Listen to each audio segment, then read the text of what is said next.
Erste, was bei so einem Event machen würde, ich würde dann nicht die Tripods verbieten. Die Tripods verbieten. Ja.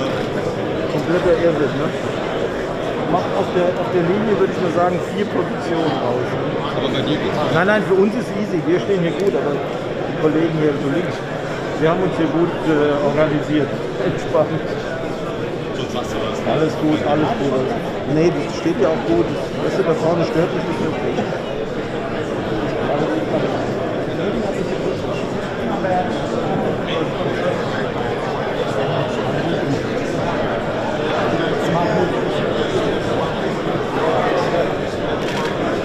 Aber Corona gibt es ja nicht, oder?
Mate.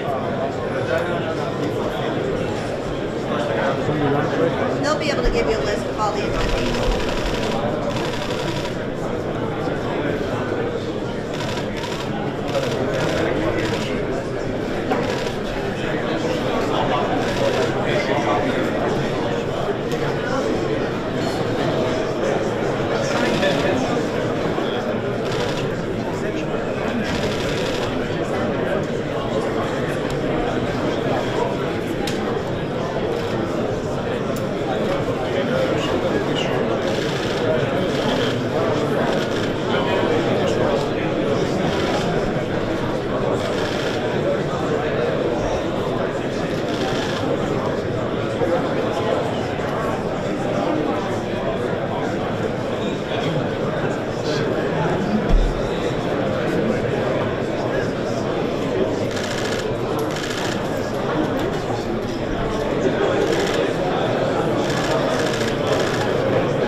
Iceland.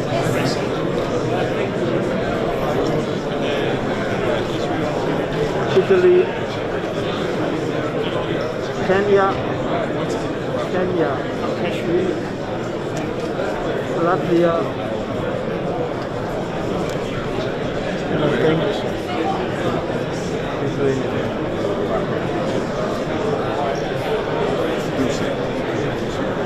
Latvia. But I enjoyed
Frankfurt steht da.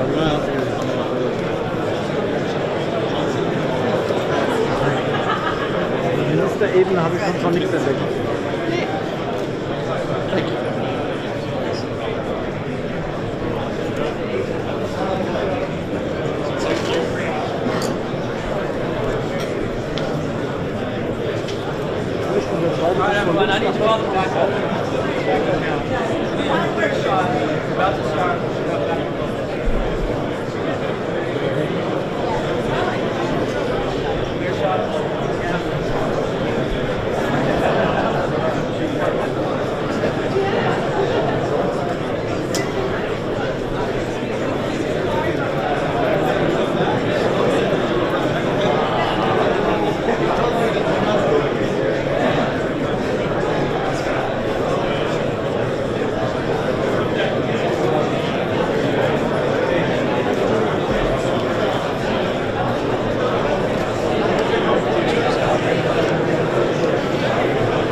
glaube, jetzt kommen die Ukrainer. Der Ukrainer hat ja auch die Uniform. Der hat die Uniform.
see me standing right in front of the press. Right in our chat.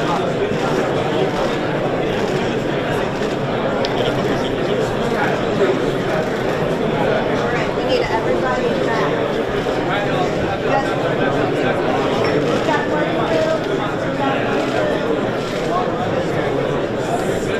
Let's take a position by that door.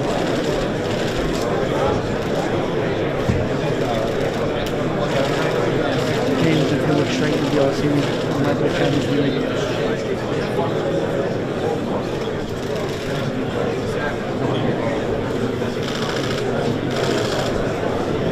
Okay, good morning. If we could go ahead and take our seats.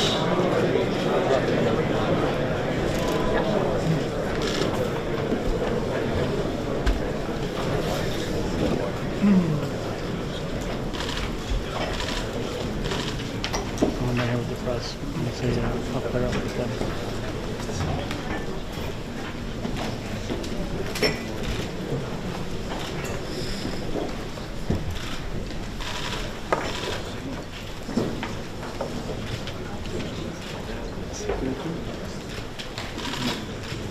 Well, good morning.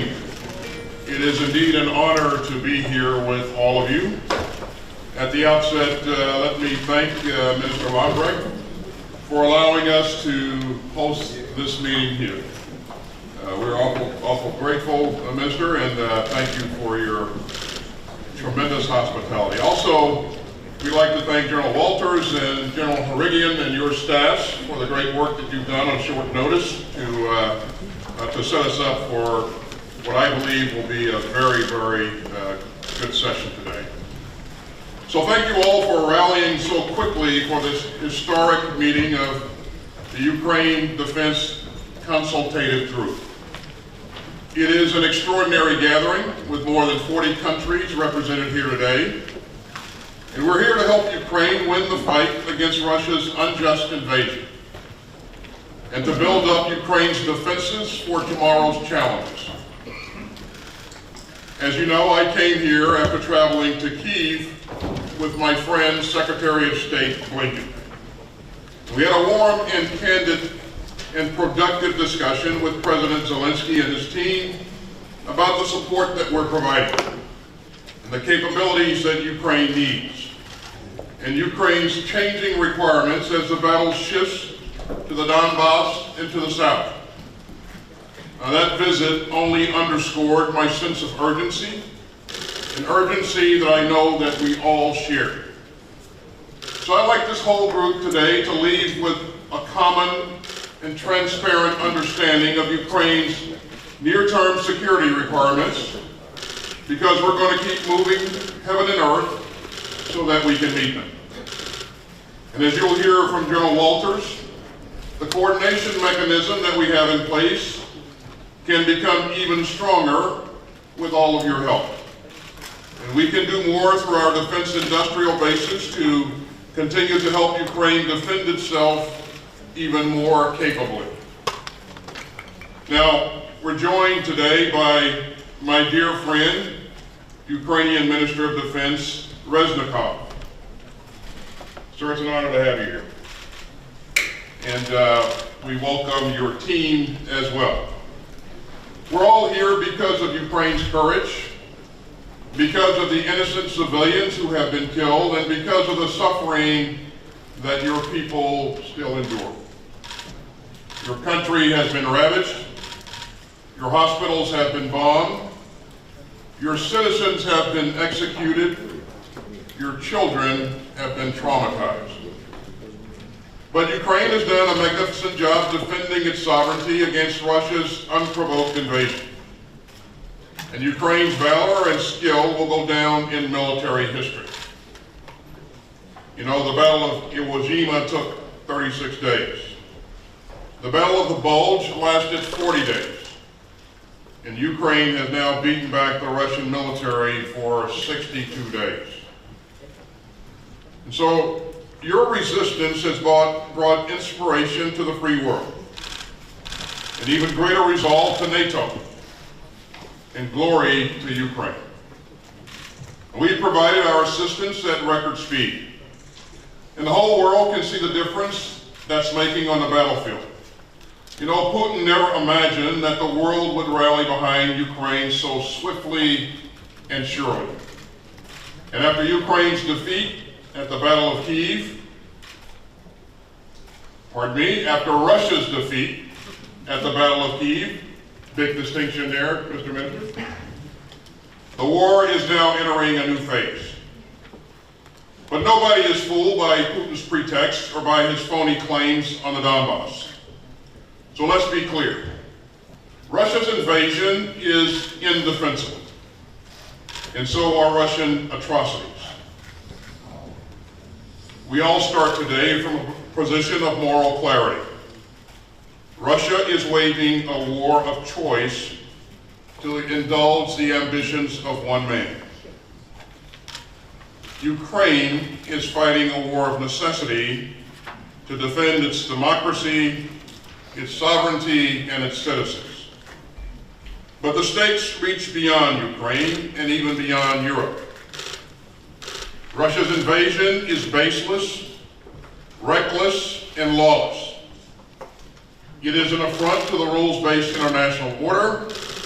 It is a challenge to free people everywhere. As we see this morning, nations of goodwill from around the world stand united in our resolve to support Ukraine in its fight against Russia's imperial aggression. And that's the way it should be. This gathering reflects the galvanized world. Since Russia's invasion on February 24th, more than 30 of our allies and partners from across the globe have joined the United States to rush security assistance to Ukraine. Together, we have committed more than $5 billion of equipment to support Ukraine's self-defense. That includes some $3.7 billion that President Biden has committed to help Ukraine since Russia's invasion began. My trip to Kyiv reinforced my admiration for the way that the Ukrainian armed forces are deploying these capabilities. Ukraine clearly believes that it can win, and so does everyone here. Now, to inform our common understanding of the situation, you'll be hearing later from several of my teammates, including our Chairman of the Joint Chiefs of Staff, General Milley, and I look forward to hearing from all of you as well. I know that we're all determined to do everything we can to meet Ukraine's needs as the fight evolves. And that includes talking today about a framework for continuing to work together and look ahead. We have much more to do. Ukraine needs our help to win today, and they will still need our help when the war is over. As President Biden says, our security assistance has gone directly to the front lines of freedom, to the fearless and skilled Ukrainian fighters who are standing in the breach. My Ukrainian friends, we know the burden that you all carry. And we know, and you should know, that all of us have your back. And that's why we're here today, to strengthen the arsenal of Ukrainian democracy.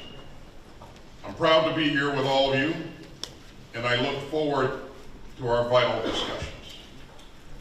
And so we'll pause for a minute and allow our colleagues in the media to depart, and then we'll continue. Thank you very much. Thank you. Thank you. Thank you. Thank you. Thank you. We've got to go. Thank you. No, thank you.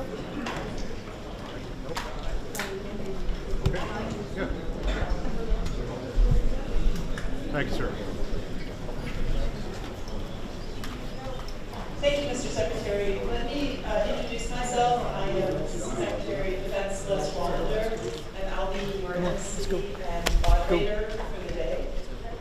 We would like to thank all participants, those who are going to travel here today, and those who were unable to travel but paid time to join us by video teleconference. We believe this is a strong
过会这几个不都得干？